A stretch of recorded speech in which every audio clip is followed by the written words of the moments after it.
Welcome to Lockdown Philosophy. So what we're going to look at today is a little bit about the problem of evil.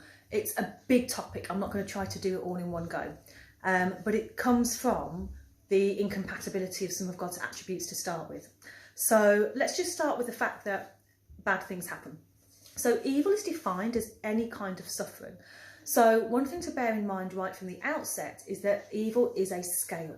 So evil is missing the bus and getting told off by your lecturer for being late for your lecture, but it's also the Holocaust. So you've got to remember that there's a huge scale of evil, and that's going to become important when we look at potential responses to the problem of evil. Some of these responses might work for some kinds of evils, but not others. So bear that in mind. Evil can be moral evil, the result of human action, stealing, murder, lying, fighting, wars, or it can be natural evil, physical evil. So things like tsunamis, earthquakes, things that are not the result of human action. There can be an overlap. So what may appear to be a physical evil, we might actually decide is a moral evil. So for example, if there is flooding because of global warming and global warming is our fault, then that's a moral evil. So two types of evil. You've also got two problems. You've got a logical problem and you've got an evidential problem. So let's start with a logical problem of evil. You have three of God's supposed attributes. You've got the fact that God is omnipotent. So if he's all powerful, he can stop evil. You've got the fact that God is omniscient. If he's all knowing, he knows that this is happening. It's not going on behind his back, he's aware of it. He's also omnibenevolent, he's all loving, he's good. So he doesn't enjoy suffering.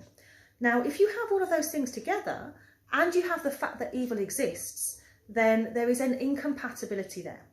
So the logical problem is there any way to logically reconcile those three attributes with the existence of evil? Can we conceive of that God and evil somehow coexisting? Now, even if you can conceive of that happening, the evidential problem is much more empirical.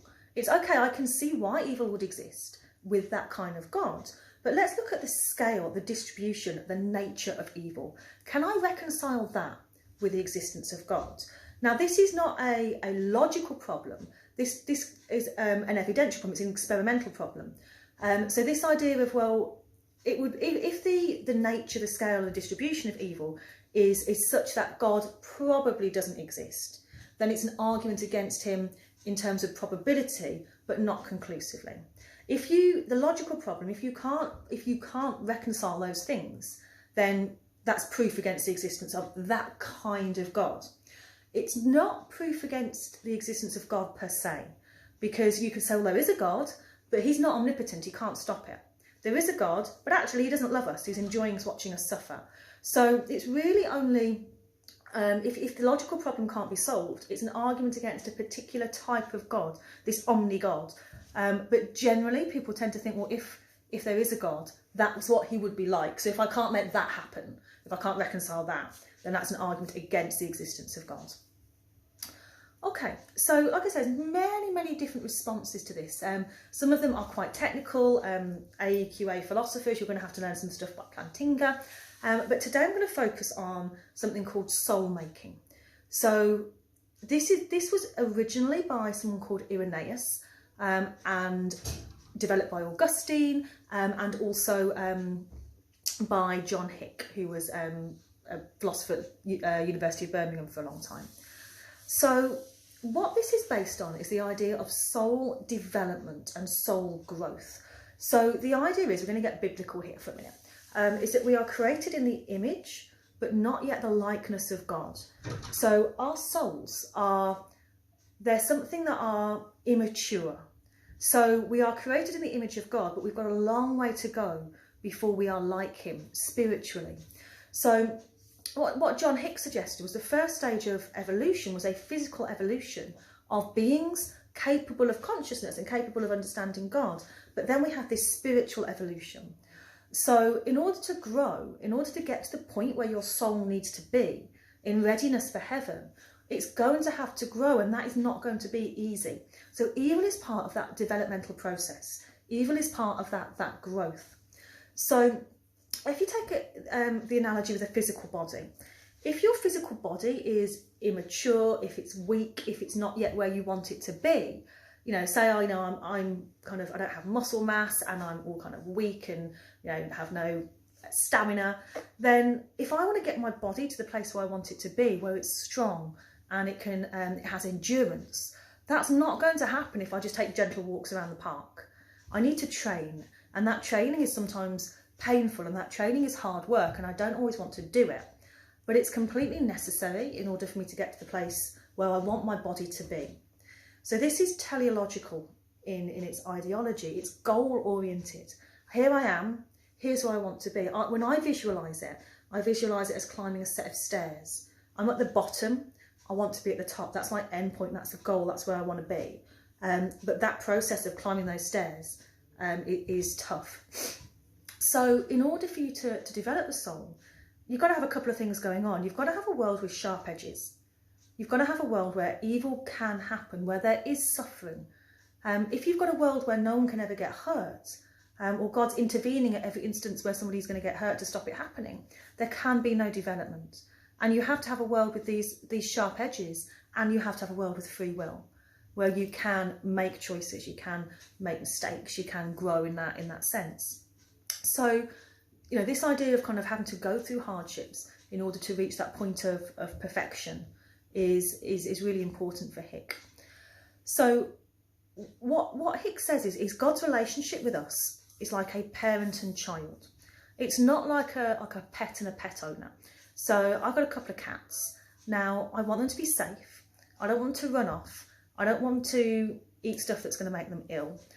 I'm not massively concerned with their spiritual and moral development. Okay? I don't really care if they turn out to be like spiritually good cats. But God's relationship with us is not like that. So I've also got children, and with my children, I care about their spiritual development. I care about their moral development. And sometimes that means letting them make mistakes.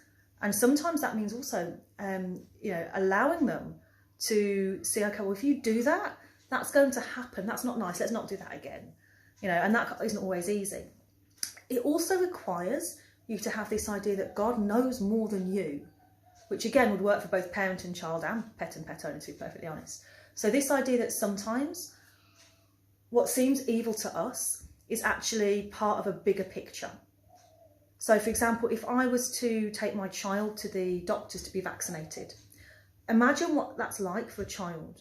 The person you love takes you to a stranger. That stranger then hurts you. Now, what could be more evil? You can't explain that to a newborn baby. You can't explain that to a child until they grow in their cognition. So, you know, that idea that you obviously know as a parent that is preventing a bigger evil, that something is a greater good, but you can't explain it at that time. Okay, you can't, you know, all that child sees is evil. Sometimes my children want to eat more Haribo than is good for them, and I say no. Now, to them, that is evil. Oh God, they hate me when I do that. And yet, I can see that that's not right for them.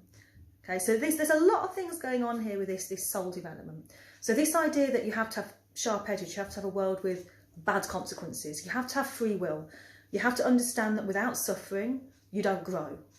Okay, that just doesn't happen. You have to understand that Hick thinks that you need to make these choices, have these challenges in order to grow spiritually, that God has more knowledge than us, that what might seem evil at one point in time to us with less understanding may be part of a bigger picture. Let's just briefly evaluate that. There's a lot of things we can say. Firstly, ask yourself, can I logically see that happening? Now, I can actually see lots of instances where I do suffer for my own development. Maybe not massive suffering, you know, maybe I have to sit in and study, but the end result of that is I become better. Maybe I have to go to the gym, you know, and the end result of that is I become better. I can see why this would happen. Ask yourself logically, can I make that work? The answer may be yes. I can see where a loving, omniscient, all-knowing God who has the power to stop evil doesn't stop it because this is the greater good. Then have a think about what's going on. Did we do we need the scale of evil in order to grow spiritually? So let's think about the things that we mentioned in terms of the evidential problem. You've got the distribution of evil. Now, some people suffer so much more than others. We do not have an equal distribution of evil in the world. You know, some people get hit by one thing, then another thing, then another thing. It doesn't seem fair. You know, do we really need the scale of evil? Did we really need the Holocaust? You know, do we really need famine in order to grow spiritually? And the nature of evil, you know, the idea of things like animal suffering. Why do animals suffer? You know, generally, you know, if you're taking these kind of traditional views of the problem of evil, these are generally philosophers who don't believe animals have souls. So why are they suffering? You know, why is that happening? Why do they feel pain? You know, why do we need these kind of awful evils? And some people do not grow from the suffering they go through. You know, they actually are destroyed by it. What about, you know, newborn babies who don't have the chance to grow spiritually? And Hick does acknowledge that for this to make sense, there has to be an afterlife, because obviously some people never get the chance to have that spiritual growth on earth. So you've got to ask yourself, is the problem of evil really the problem of too much evil? Now, I'm going to use the example of coronavirus now, because obviously we are in the middle of that. So I'm seeing a lot of stuff on social media now about how this is really a chance for us to reassess, to grow, to work out what's important. You know, the idea that, okay, well, let's think about what we do need in our lives, what we don't need in our lives. Let's enjoy a daily walk, you know, as a family. Let's spend more time with our children. Let's put rainbows in our windows. Now, I've got a little wood by me that I never really used. It's only like a tiny little thing just by my house. And I was like, yeah, well, people walk their dogs in there, it's mucky, whatever. And I started going there, and it's gorgeous now. People have stuck Lego up in the trees. There's smile stones, there's dream catchers. It's just beautiful. And I kind of see that, okay, well, this is something good that's come out of something rubbish. We've got this like magical little area now. And, you know, I'm seeing people come out in the street and clap for the NHS. And I'm walking down the street and I'm seeing teddy bears in the window, rainbows, and, you know, children doing gorgeous things for each other. And that's wonderful. I'm thinking, yeah, this is I can see the silver lining to this horrible thing. But I'm sat in my house. Nobody I know has been affected by coronavirus to the point where they've been seriously ill or died. Now, if I was to come to somebody who'd lost their mum, their dad, their auntie, uncle, you know, grandparents from coronavirus, then that kind of, oh yeah, but look at the bigger picture, look at the rainbows in the window, that's not going to wash. It's not going to feel right to them. And David Hume, said that if you kind of take these ideas of greater good and you tell them to people who are in the midst of evil, in the midst of suffering, it's not really going to wash. He said you're going to more irritate than appease somebody with that kind of argument. So we have loads more to do on this, and I don't want to talk any more now because that's quite a lot, but I do want you to think about whether the problem of evil is actually one of too much evil, and that's where I'm going to leave it. So yeah, stay safe, follow-up work to come. I hope you're all okay, and I'll be in touch. Okay, thank you, bye-bye.